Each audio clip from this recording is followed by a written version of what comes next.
మీరు దేవి దగ్గరకు వచ్చినప్పుడు ఆమెను అనుభూతి చెందాలి అనుకుంటే మీకు భక్తి అవసరం.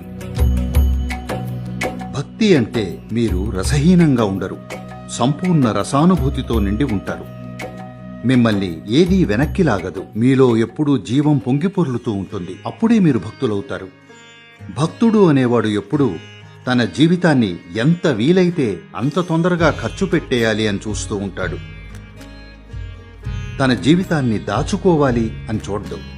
ఒక భక్తుడు రేపు ఎలా బతకాలి అని ప్లాన్ చేస్తూ కూర్చోడు. ఈ క్షణాన్ని సంపూర్ణంగా జీవిస్తాడు. ఆమె స్త్రీతత్వం.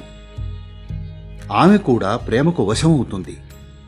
మీరు ఆమె దగ్గర భక్తితో ఉంటే ఆమె మీకు కరిగిపోతుంది. మీకు ఎన్నో విధాల్లో మీరు ఊహించలేని రీతిలో ఆమె మీకు సహాయపడుతుంది.